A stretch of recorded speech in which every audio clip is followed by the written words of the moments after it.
What is the creepiest glitch you've experienced in real life? Sometimes when I dream, and I wake up, I know it's a dream. I just know it's a dream, but I can't wake up. And the harder I try to wake up, or the more I realize I have to wake up, the scarier it gets. Even though nothing really changes, it feels like a darkness enveloping you as you try and wake up from your fake room. How do I know it's a fake room? Just some weird details, like how my wall looks a little too white, or the Christmas tree's lights are on when they're supposed to be off. Don't ask why I have one in my room and not the living room, lol. So then I go through like maybe 1-2 minutes of intense waking up, falling back asleep, trying to open my eyes, but then falling back asleep right after. As I said, the rooms are similar but not too similar, so I can just about tell when I'm in the real world and when I'm dreaming. Or perhaps both rooms are fake, and when I finally wake up, it's the real me in the real world.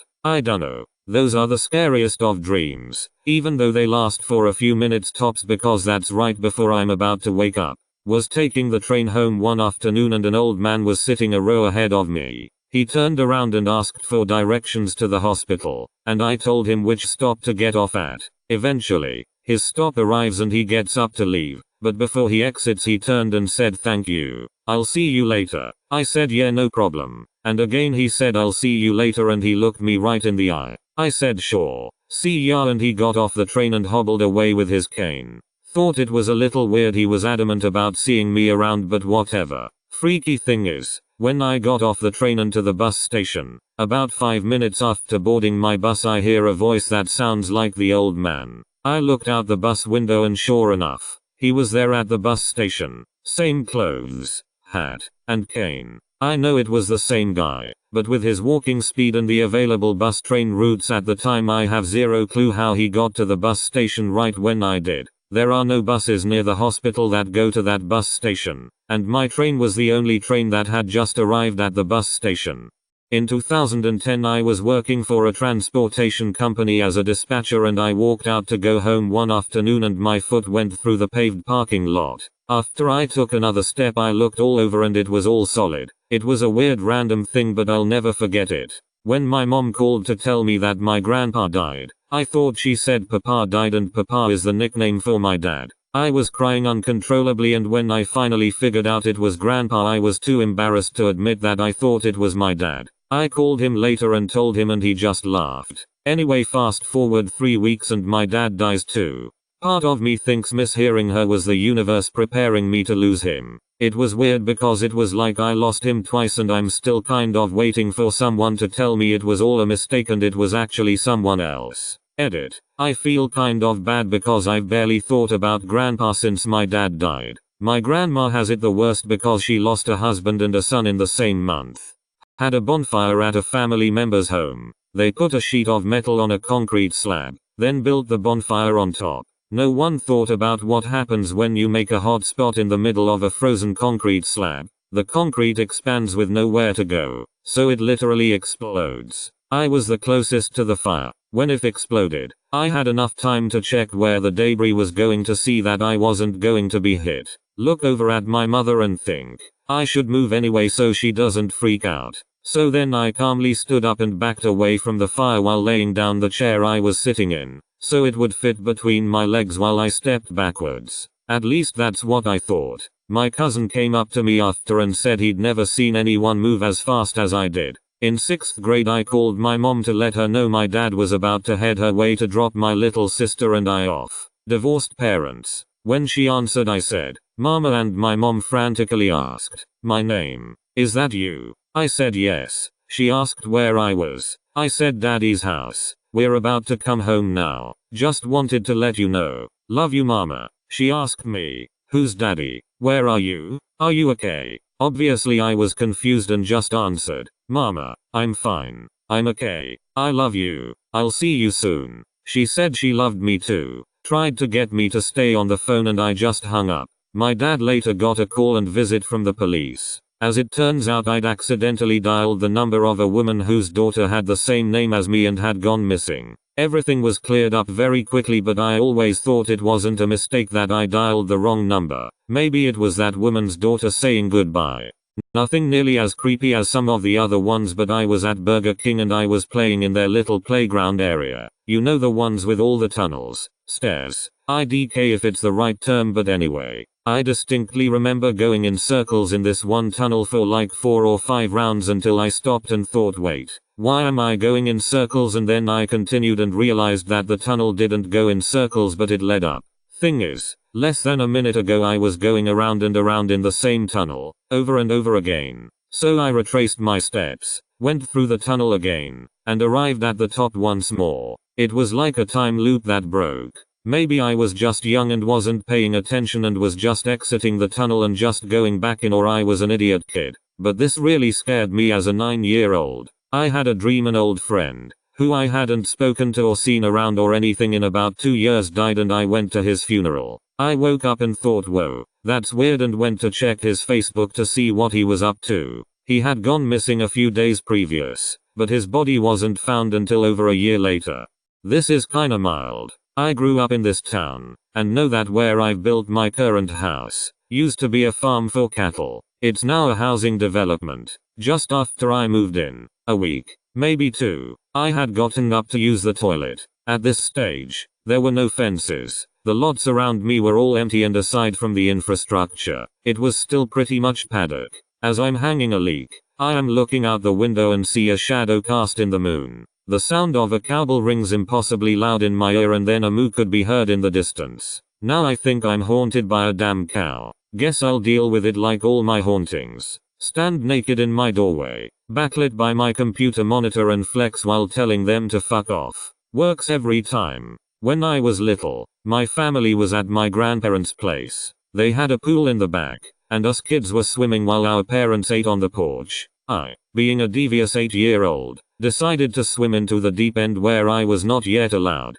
Being cocky and overconfident about my ability to swim, I dove down and touched the bottom of the pool. I stayed down there for a moment before I felt I needed air. I started to swim up, but I realized that I needed air a lot more urgently than I had previously thought. I felt my lungs burning, and thought to myself that I needed air now. Still another 1.5 feet underwater, I took a breath.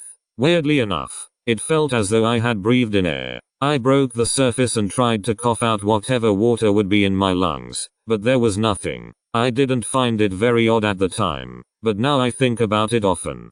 Back in the mid-1990s I had a dream that I went to visit my cousin. We live in different states, and her family was sad because someone close to their family had died. It bothered me enough that I mentioned it to my wife. My wife said that I should email my cousin and ask her if everyone is okay. I sent off an email asking if everyone is okay because I had this dream, explaining the dream, but I am probably just being silly. She emails me back the next day and says no, I am not being silly. An uncle of her husband's had died recently and that they were very close to him. One night my dad was tucking me in when I was 8 years old. He said goodnight and I replied goodbye. He asked me why I said bye and we laughed it off. It was just an accident. The next morning my brother found him passed in the living room. He had a heart attack in the middle of the night at the age of 48.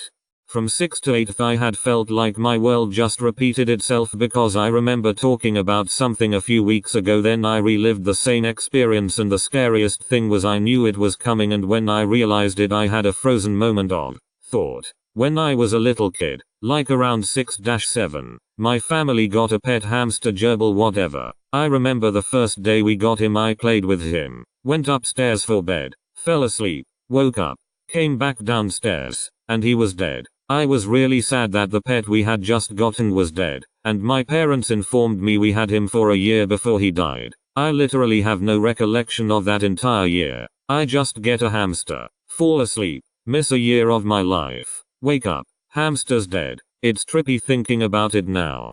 While this may not seem creepy, I can tell you the experience most definitely was creepy. This happened when I was 8 and working in the yard with my mom. My mother and I were doing the spring planting in the flower beds around the house. I went inside for a pee break, and on my way to the bathroom I had to walk through the living room. I entered the LR through the kitchen, looked up, and on the other side of the LR, I saw sitting on the couch none other than my sister. She was wearing her school uniform and was looking towards me, but not at me. Never said a word. Nothing really unusual, right? What makes this a glitch? My sister was hundreds of miles away at boarding school, not helping us plant flowers and certainly not sitting at the edge of the couch giving me a blank stare. My little 8-year-old self reversed course and locked himself in the half bath until he regained the courage to go back through the house and finish planting hostas. Once, me and my friend bought this toy from my room where I kept old toys. It was like a Furby, but kinda bad and not useful or fun at all. It just said random stuff after listening to your request. So, we took the not Furby and make a Charlie game thing, with like the pencils and the no yes. So, we asked the Furby if Charlie was there, and, the pencils don't move, but the not Furby, it started glitching out and making strange noises. Me and my friends ran and called for my dad crying. My dad took the not Furby and said we needed to change the batteries. There was no batteries in the toy, though. It was empty. I couldn't sleep for a while. One night when I was a teenager, I got up to use the bathroom, and I looked down the stairs from the hallway and I saw my then 14-year-old brother walking past the downstairs corridor from one room to another. I knew it was him because of his longish hair that he had at the time, and his gait. I even saw his baggy jean shape. It was the mid-zeros. I thought it was out of character and weird for him to be walking around in the dark and at that hour in day clothes, but I thought nothing more of it and went to the bathroom. The next morning when I asked him what he was doing last night, he said he never went downstairs. As far as I know, he doesn't and never has sleepwalked. When my dog was younger, he was a destroyer, so he always had only one toy and I bought another one once this was broken beyond repair. I also make a point in buying distinctly memorable toys so every time he loses it a neighbor can recognize it and it is brought back to us. This time it was the form of a lighthouse. My dad took the dog hiking. I put the dog in the car, threw his toy in with him, and off they went. After they came back, my sister, mom, and I played with the dog. We made him fetch his toy, throwing it between us, the whole thing. A day later, my dad came by and gave me his toy. He said he just found it under the car seat, where it must have dropped. I checked, and no toy was at our home. I also asked my mom and sister if they bought another one. They had not. There is also no way it could have gone back into the car since my dad is the only one using it. I still don't know what we played with that day. TLDR. Played with dog toy that wasn't physically with us.